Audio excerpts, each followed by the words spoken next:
regardez, regardez. Aujourd'hui, le sac à histoire est bien rempli, hein. Vous l'avez remarqué? Oui. Il est super bien dodu. Dedans, j'y ai glissé ça.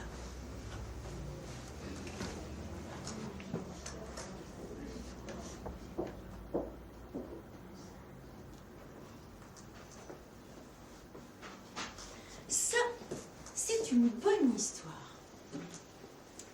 Dites-moi, vous qui aimez les histoires, quand vous en imaginez, pour vous, dans une histoire, qu'est-ce qu'il faut absolument qu'il y ait? Dis-moi. Des personnes. Des personnes, oui. Dis-moi. Des dessins. Des dessins. Dis-moi. De l'action. De l'action. Oui, dis-moi. Tu veux dire quelque chose? Tu avais levé ton main? Non. Pardon? C'est de l'action comme le D'accord. Dis-moi. Des aventures. De l'aventure. Ouais. Et aussi de l'intrigation. L'intrigation. Je connaissais pas ce mot-là. Non, de l'intrigue. Tout court. D'accord. Je vais vous donner une recette secrète. Prenez d'abord un héros, une héroïne et un grand méchant. C'est l'endroit parfait pour une intrigue incroyable. Quand même une petite catastrophe pour que ce soit plus plausible. Et là, vous obtiendrez une super histoire. On y va? C'est parti. Donc, pour écrire une histoire, il faut un héros ou une héroïne.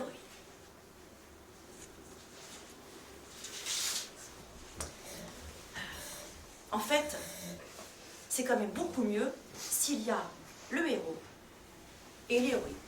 Donc, on va dire que on prend les deux. Vous êtes d'accord? Oui. Ça marche, on prend les deux? Oui. Parfait.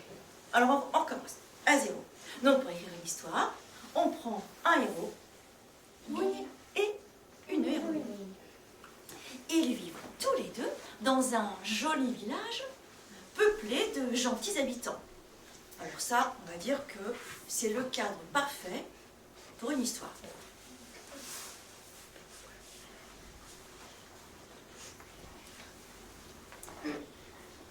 Enfin, comme dans toute bonne histoire, ça commence par un conflit.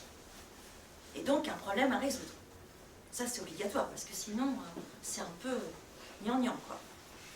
Car sans conflit, il n'y aurait pas d'intrigue.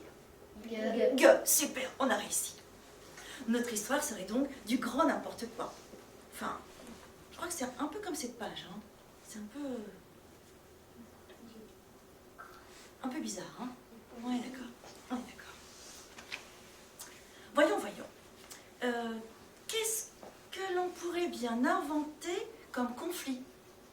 Quelqu'un a une idée? Dis-moi. Une bagarre. Une bagarre. Ouais. Mais encore plus qu'une bagarre. Une guerre. Alors, un peu moins qu'une guerre. Une dispute. Une grosse dispute. Une attaque. Super bien. Une attaque. Ouais, une attaque par un vrai méchant. Pas n'importe quel zigoto, hein. Un vrai grand méchant affreux. Ah oui, Tony. Non, en fait, non. Il n'est pas vraiment méchant, affreux. Il est même même très rigolo. Je pense que, ouais, lui, c'est bien. C'est un grand méchant affreux. Et vous fait rire? Riez pas trop. Alors, attends, on en était où? Ah oui. L'attaque, pas la guerre, hein. D'accord, l'attaque. Donc, les gentils habitants se défendent courageusement, mais les soldats du grand méchant affreux sont beaucoup trop nombreux. Et tous les villageois sont capturés. Ah ouais, ça commence bien comme histoire, vous êtes d'accord? Bon, le héros et l'héroïne. Et l'héroïne, bien sûr. Parce que, ah oui, tiens, comme par hasard, non mais c'est vraiment bizarre, hein, comme par hasard, ils sont en train de sauver des canards dans la ville de... Bah, bien pratique pour l'histoire.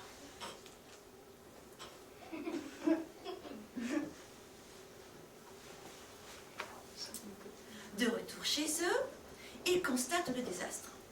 Les lumières de la bibliothèque sont éteintes. Même le magasin de bonbons est fermé.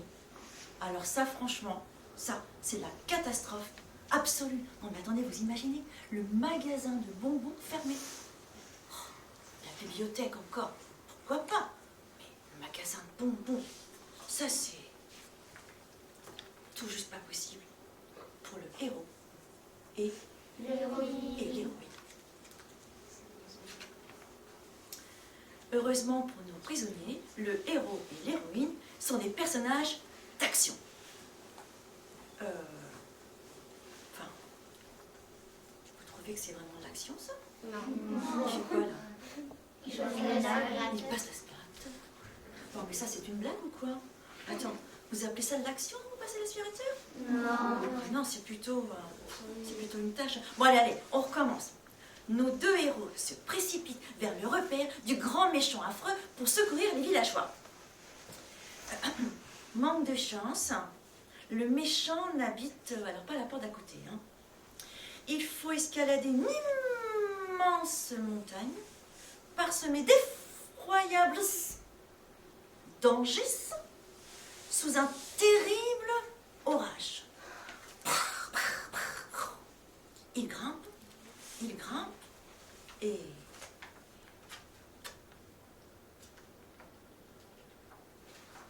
Oh zut! Il y a un garde devant la porte. L'esprit vif comme l'éclair, le héros fait diversion. Le garde se tourne, trébuche et boum, badabou, le héros et l'héroïne traversent le repère à toute vitesse. Ils parviennent enfin devant la grille d'un bâtiment qu'on appelle un donjon. Nickel. Vous pourriez en faire lui qui, selon vous? Pardon? Les villageois. Les villageois? Ah mais non, ça ne va pas du tout, ça. Quand on dit qu'on l'appelle le donjon, c'est que c'est le nom qui doit être indiqué en toutes lettres sur le panneau. Pas juste la toute petite écriture qu'on a vue juste avant. Alors ça, maintenant, c'est le passage le plus palpitant de l'intrigue. Le pic de ton histoire, le donjon. Wow. Allez, tourne la page. Oui, c'est marqué, tourne la page. Okay. Le héros et l'héroïne se précipitent à l'intérieur du donjon. Les villageois les acclament. Ouais, bravo, nos deux héros réussis, bravo. Non, mais attendez, pas pour longtemps. C'est à ce moment-là que le grand méchant affreux est de retour. Cap sur la fin. C'est que l'héroïne. La bataille finale paraît interminable. Les coups fusent de tous les côtés. On s'arrête seulement lorsque le méchant, le grand méchant affreux est cerné.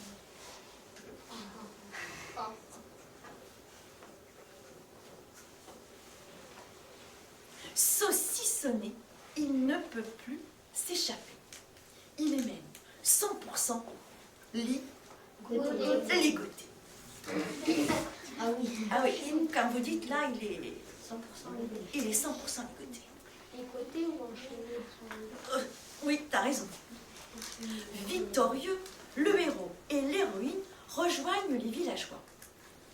À la fin de l'histoire, bien sûr. Et, bien évidemment, c'est la fête, quoi. Waouh, alors ça c'est franchement une bonne histoire. Ah ouais, ça c'est... À moins que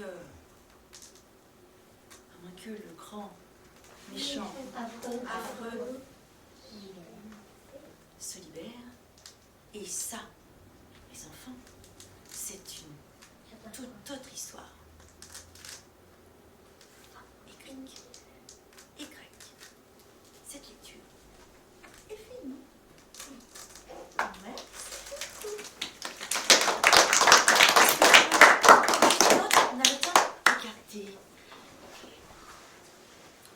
histoires pressées. C'est-à-dire que ce sont de courtes histoires que vous pouvez lire éventuellement quand vous êtes dans la cour de récré, quand vous êtes en train de terminer votre yaourt, enfin bon, un truc super rapide. Et là, j'ai choisi La sorcière amoureuse.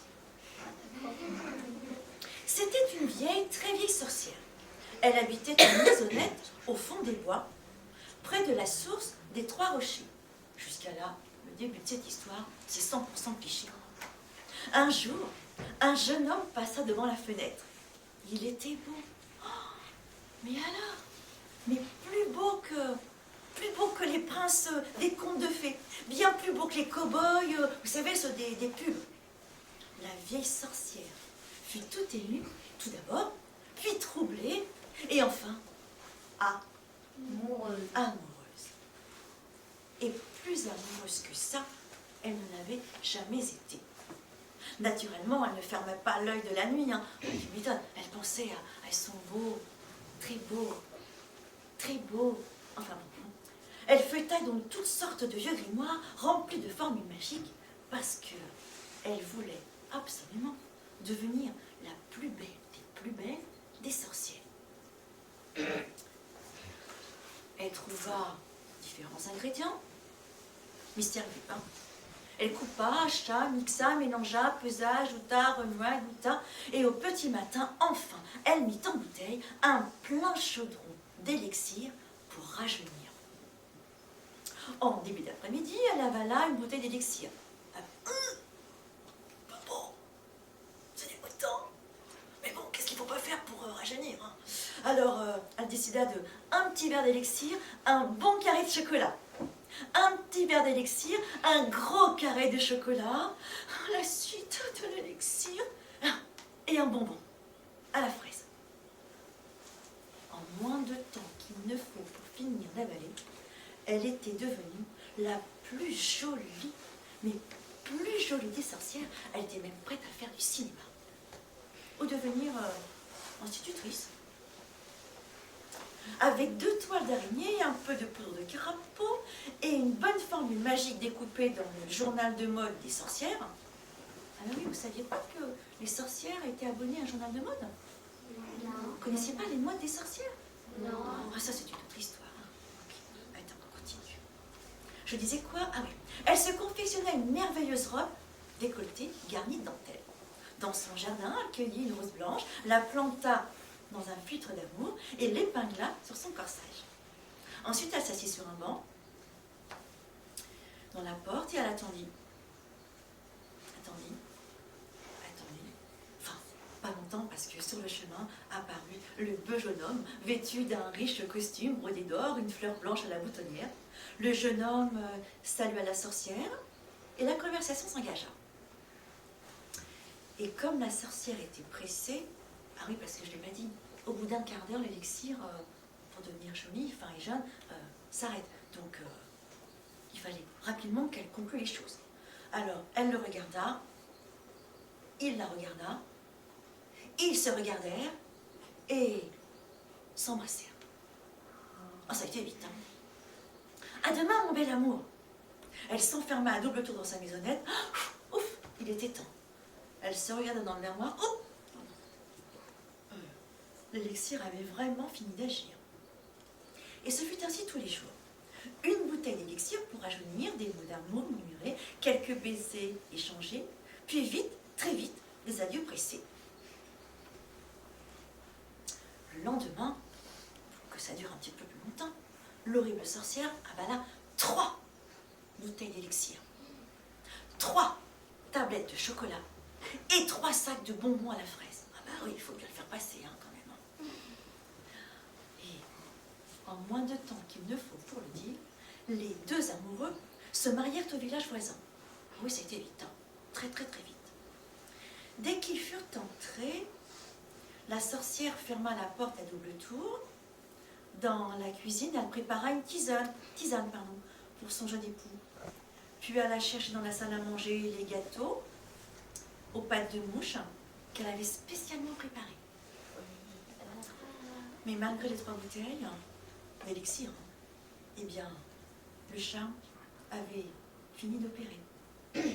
Quand elle revint à la cuisine, elle était redevenue une vieille, très vieille sorcière, au nez crochu, avec un bouton, une verrue, les dents gâtées, la peau ridée encore plus que du papier froissé. Mais quelle ne fut pas sa surprise lorsque, en regardant son jeune mari, soudain, il éclata de rire. « Vieille sorcière, ton élixir pour rajeunir ne vaut pas grand-chose. Mais rassure-toi, le mien n'est pas meilleur. » Et secoué d'un grand frémissement, le beau jeune homme se transforma peu à peu, petit à petit, en un vieux, très vieux sorcier au nez crochu, avec une verrue, des dents gâtées et une peau plus ridée que du papier froissé. Et clic, et crac. Cette fois-ci, c'est vraiment fini. Merci, merci. Oh, c'est bon. Maintenant, je vais vous laisser choisir vos livres. Après, si vous souhaitez emprunter celui-ci pour de nouveau le regarder, ou alors je peux vous prêter aussi le petit livre Histoire pressée. Il y a des choses très très rigolotes à découvrir.